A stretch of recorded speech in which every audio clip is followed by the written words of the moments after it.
Welcome to True Drew Podcast, your source for all things Nancy Drew. I'm your host, Avery, and on this podcast, we'll discuss everything from the Nancy Drew books, to computer games, to movie adaptations, and TV shows. Nothing is off the table. So if you're a True Drew, you'll definitely want to tune in for this podcast. Hello, and welcome to another episode of True Drew Podcast. And today, for our 14th episode, we're going to talk about something super cool. So if you're a Nancy Drew fan, you've probably heard of the HerInteractive computer games. And when I say that these were my childhood, I am not even kidding.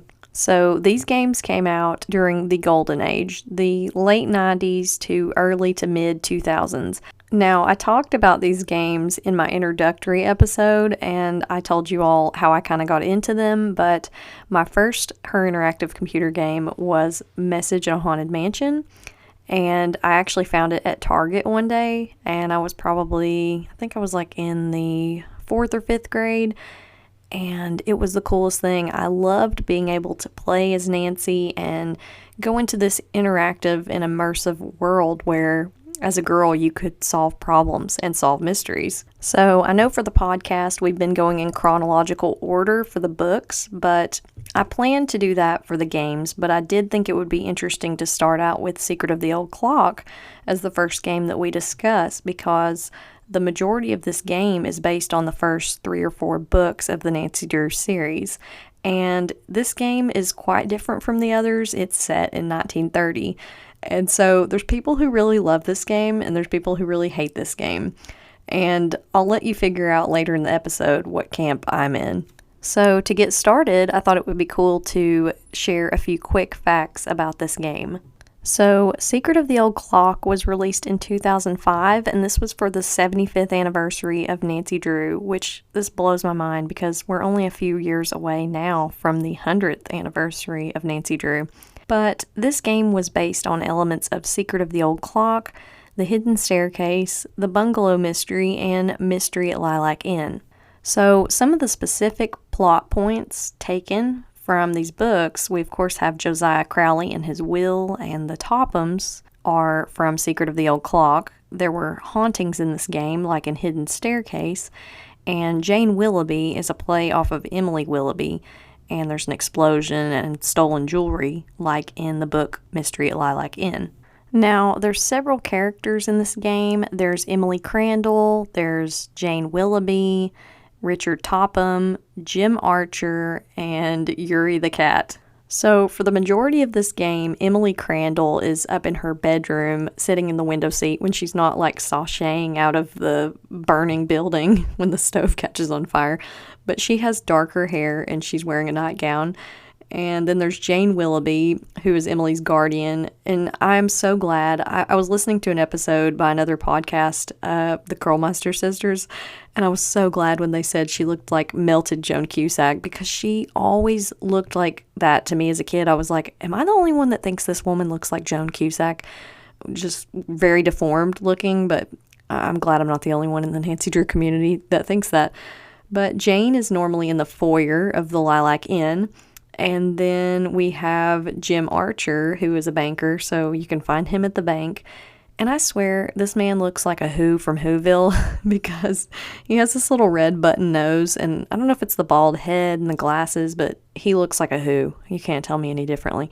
And then there's Richard Topham, who is in Josiah Crowley's old house, which is on the property of the Lilac Inn, and he has gray hair. I guess he's supposed to be kind of like a silver fox, but he's just this weird dude who believes in like telepathy and stuff. And he's the one that owns Yuri the cat, and Yuri the cat is like a precursor to Grumpy Cat. This cat, whoever animated this cat, it looks so deformed, but we love Yuri. I love all the animals in the Nancy Drew computer games.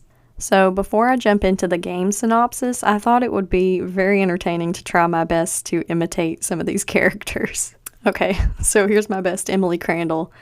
You're the bee's knees. Okay, here's my best Jane Willoughby. Well, hello. I'll bet my bloomers you're Nancy Drew. Okay, here's Jim Archer. Oh no, I heard there'd been a fire in the kitchen. Well, when it rains, it pours. Now for Richard Topham. Yuri, no! What card am I thinking of? What card am I looking at? Tell me, what card am I concentrating on? And then finally, last but not least, Yuri the cat. Meow. HerInteractive, if you need a voice actress, I'm just saying, just putting that out there. I also do want to highlight some of the voice actors and actresses because they do such a fantastic job for these games. So, of course, Nancy is voiced by the iconic Lonnie Manella. She voiced Nancy for so many years through so many games, and she's the best. The person that voiced Carson Drew in this game was Dennis Reagan, and I thought he did a good job of voicing Carson. Now, the person that voiced Jane Willoughby was Sarah Papineau, and Emily Crandall was voiced by Welaine Sharples. Richard Topham is voiced by Tim Moore, and Jim Archer was voiced by Ben Lawrence. I thought it was so cute that Yuri, the cat, got a voice credit too, and it just says Corey the cat. Now, we also have Bess and George in this game as phone contacts, and it says that Bess was voiced by Alyssa Murray and George was voiced by Patty Pumplin. This game had so many talented voice actors. There's also a telephone operator lady, and her name is Miss Jakowski, and she is voiced by Megan Hill, and you may recognize her voice because she also voiced Heather McKay in Danger by Design. Another really cool voice actress voices Miss O'Shea, who is at the orphanage in the game, and it's Amy Broomhall, and she voiced JJ Ling in Danger by Design. And when you look at the time frame for these games, Danger by Design was not that far after Secret of the Old Clock, so it makes sense. Oh yeah, and I almost forgot about the Tubby Telegram guy. He is voiced by Jonah von Spreeken, and you get to deliver telegrams in this game if you want to earn more money. And you need the money because you need gas because you're driving around like crazy. But he has an interesting voice. Let me see if I can do it. Here's your money, and here's your next telegram.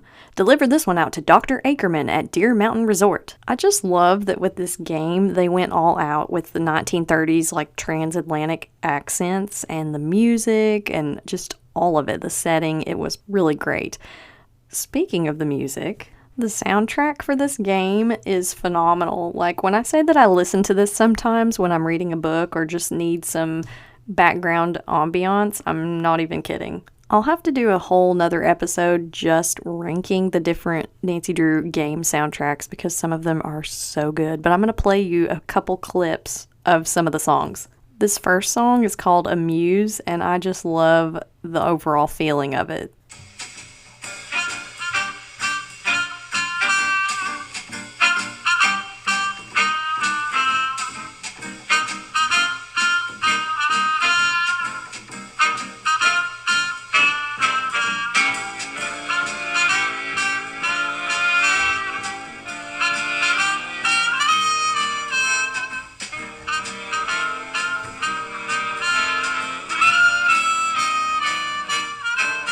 I mean, does that not get you in the mood to act like you're from the 1930s and drive around this blue roadster? Because if that doesn't, I don't know what will. This next song is called Common, and it's pretty cool too. You hear it mostly when you're walking around in the parlor and down in the bottom part of the Lilac Inn.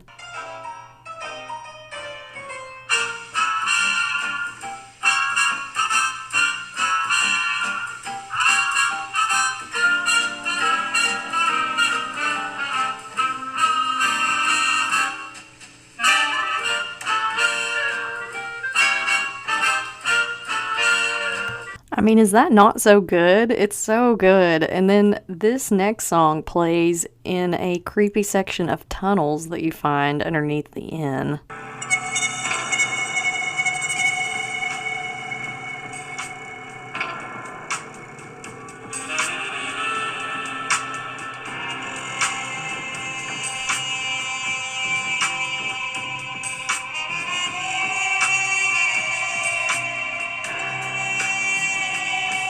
I think that the Nancy Drew soundtracks play such a big part of setting the atmosphere for some of these games. So I'm going to go ahead and read a little game synopsis of what happens in this game. If you haven't played this game, there's a lot of spoiler alerts, so you've been forewarned. As Nancy, we visit Titusville to check on our friend Emily Crandall, who recently lost her mom and inherited Lilac Inn. We meet Jane Willoughby, Emily's guardian, and Emily says bad things have been happening, but before she can go into more detail, the stove in the kitchen explodes. The jewels Emily was showing us that belonged to her mother are now missing and presumed stolen. Nancy decides to stick around and see what's going on, and Emily lets it slip that she wishes Josiah Crowley had left them in the will, like he promised, and everything hadn't gone to Topham. She goes to the bank to talk to Jim Archer about the stolen jewelry and Richard Topham to talk about Josiah Crowley, but first, Topham wants her to take a mental capacity test before we can talk to him. Nancy also catches a jewelry receipt blowing in the wind and finds out Josiah had a key appraised. Could it go to the clock Jim Archer has in his office that Josiah gave him? Nancy can also phone her father, Carson, and friends Bess and George for help during this case.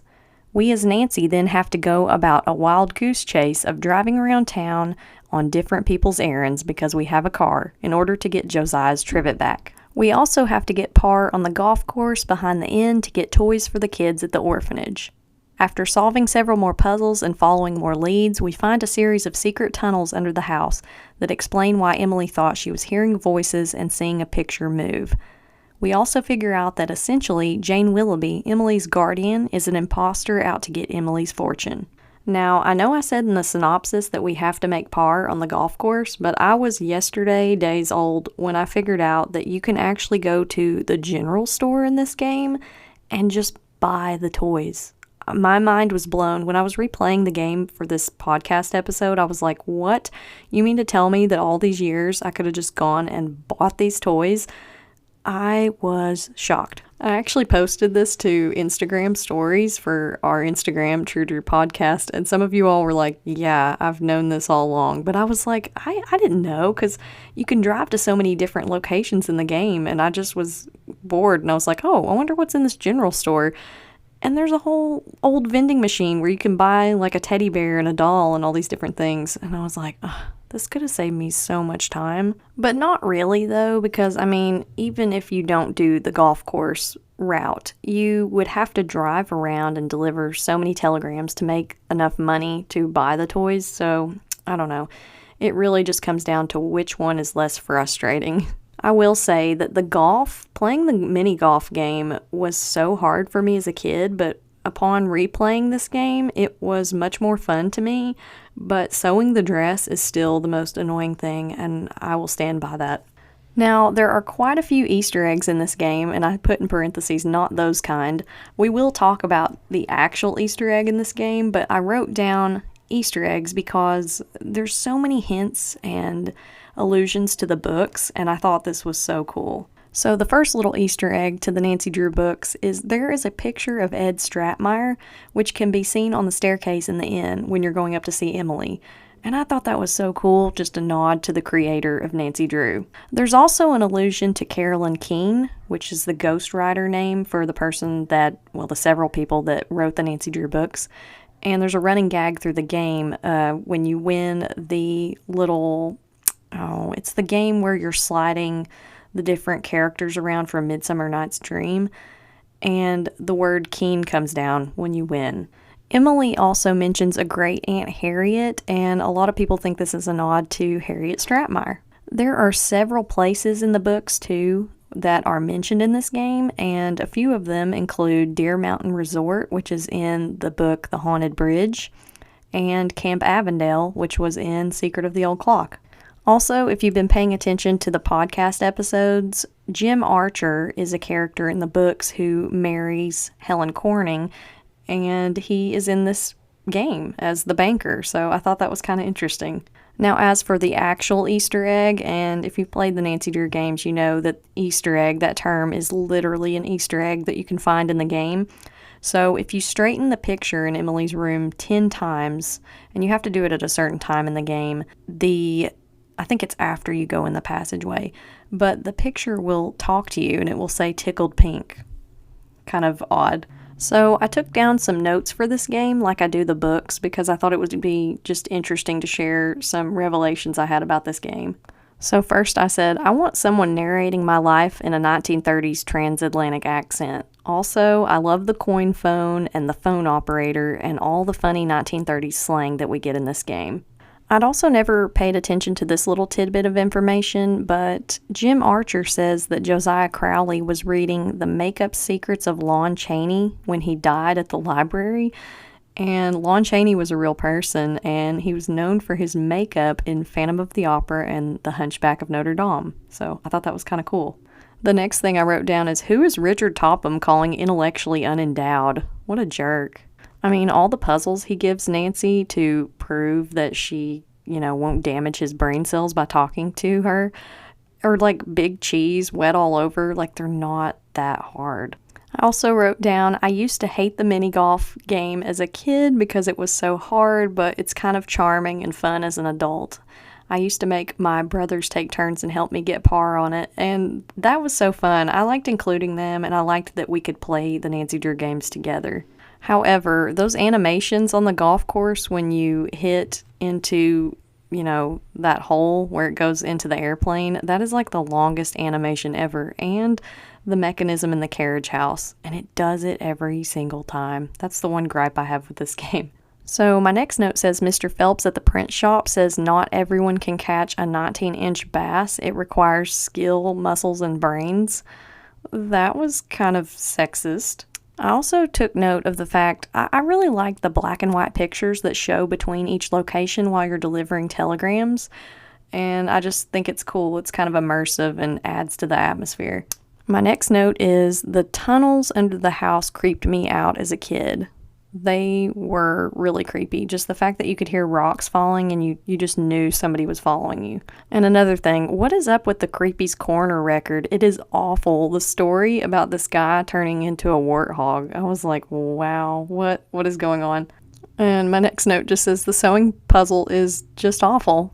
It was always so hard for me as a kid to keep a steady hand and trace that line. It's kind of like that puzzle in Shadow at the Water's Edge where you're doing the calligraphy and writing your name. Ugh, it's so hard. My next note just says, I swear Thisbe is voiced by the same person who voiced Joy in Haunted Carousel. And it doesn't, I couldn't find any information online, so that's just me thinking it sounds like her. But I also found where someone said, the person that voices Thisbe in the game is just named Mildred, and that's definitely a reference to Mildred Wirt Benson.